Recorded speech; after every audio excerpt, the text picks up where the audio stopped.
Senator Rod Wyden brags that 7.5 million babies were aborted using mifepristone. I was the first member of Congress to hold a hearing on this drug, which now has served more than 7.5 million women. And of course, it is used for reproductive health and medication abortion.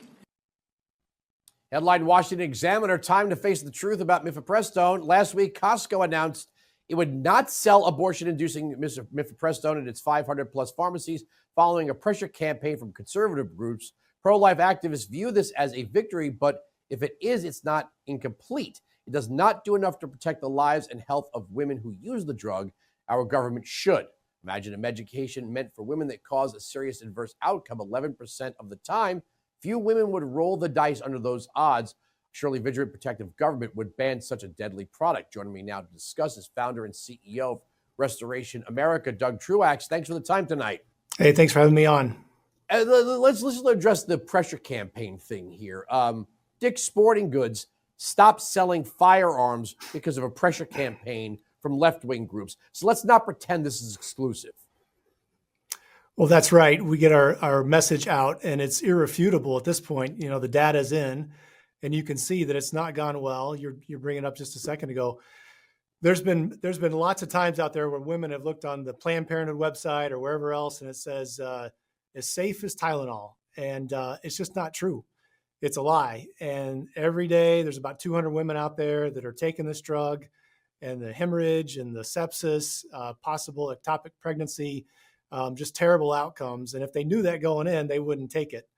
And so, yeah, we can build a pressure campaign around it. And of course, we're a very pro-life organization, and we're trying to end abortion any way we can in this country and save as many babies as we possibly can. But in the meantime, too, as we build up to that, just the safety alone on this thing for women around the country, it's like if your government can't look out for you in that regard, what is going on? And it's just purely ideological in terms of them, the Biden administration putting it in the mail during COVID and just going to straight telehealth if you want it.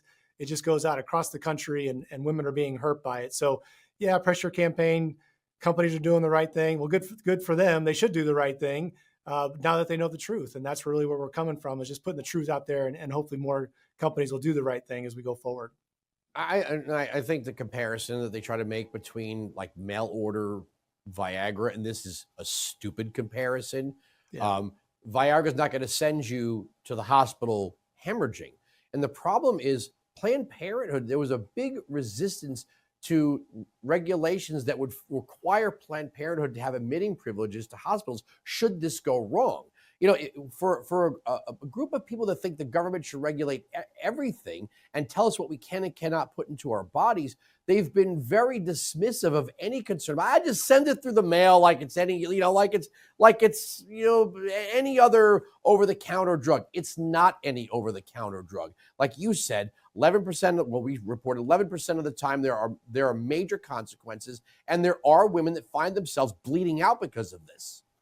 Yeah, that's right. Even on the website for the FDA, it has 151 deaths, which is not very transparent too. So I think there's a lot more than that. And you said 11%. We think it's higher than that, much higher than that now. And I most of this just really comes down to ideological bent, and that is that Roe v. Wade was out, Dobbs was in, and the left is just hell bent on more and more abortions. So they said, how can we have more women in this country having more abortions? And they basically said, let's go to telehealth on mifepristone. And before that, there was safety standards. You had to go see the doctor. You had to figure out, they had to do all the vitals and make sure everything's okay. And the most important thing, two most important things, is how far along are you in your pregnancy? Because you can't take it too far along. And then could you have an ectopic pregnancy? Because if you have that, then you get a rupture, and then you got all kinds of problems, possibly death too. But this is purely ideological. And so they said the amount of surgical abortions is going down because of Roe is out. So how do we get them up? Let's put mifepristone in the mail. It's really disgusting, and it's hurting women. And we think last year there were about 720,000 chemical abortions in this country. So the number of chemical abortions is probably way higher than people realize. And I'm super happy that Planned Parenthood is defunded for a year. But this is a huge piece that we should be looking at as the pro-life community, and our pro-life politicians as well need to be looking at it.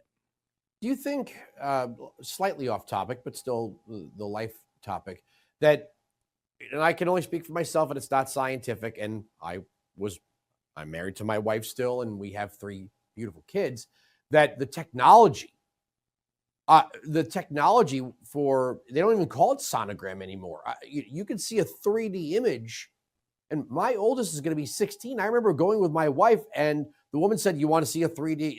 The tech, I should say, not woman. Tech said, "You want to see a 3D image?" And there I was, staring right into my daughter's face. I was looking right at her face on a TV screen, versus what you might have had, a generation ago, which was the sound of a heartbeat and basically a grainy image. Now you could see straight in 3D. Yeah, that's right. And there's 4D ultrasound too, to your Okay. point. Yeah, and that goes to like when Bill Maher, he kind of just said it out loud. He's like, yeah, I know that's a person in there, but I'm okay with killing it. And that's kind of where we're at now, based on the technology that you're talking about. Because I can think about, when we were kids and stuff, and the adults back then, well, what's going on and stuff. I don't really know what's going on in there, but there's just no excuse now. So it's just now down. It's just down to purely ideological. And our point, we started the conversation here about what companies are doing out there to ban it. But I would say the bigger question now for every pro-life politician out there in Congress, that if you got in your spot, if you got elected by going out and telling pro-life groups how pro-life you were, and then this is going on right now, and we could save hundreds and hundreds of thousands of lives if this came out of the mail, if we just went back to the old standards of have to go see the doctor, and you don't do anything about it right now, like this is the window of time. Congress is in session between now and, early November, something like that. Congress needs to act. The administration needs to act. We're talking about hundreds and hundreds of thousands of lives here.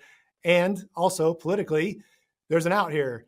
It's hurting women. Just do something about it. It's right there in front of us. We need to go do it. And that's really what we're advocating for right now. Even beyond the companies doing the right thing, is the pro-life politicians need to do the right thing out there, or they're going to have a situation where the people back home that voted for them, hoping they do pro-life things, are going to find out what they didn't do. And so they need to go do it right now. And that's a huge part of what we're pushing on. And on the politics, the largest uptick in Republican voter registration are Hispanic Catholics who've abandoned the Democratic Party. I wouldn't say on this issue alone, but they certainly brought a big force to the conservative movement and the pro-life movement. Yeah, that's right. And I think that we have to recognize that in this election, we also see a move of the window. The normal moral window was where it was decades ago, and Obama and Biden and all these guys had just moved so far to the left that we're actually having this conversation about mifepristone in the mail and women getting hurt and all these abortions. And so my point is, we've got to move the window back to the right, where a lot of people in the culture already are, including these people that you're just talking about that have come our way. But we have to do the right thing now going forward. All right. I got to leave it there. Thanks for the time tonight. All right. Thank you.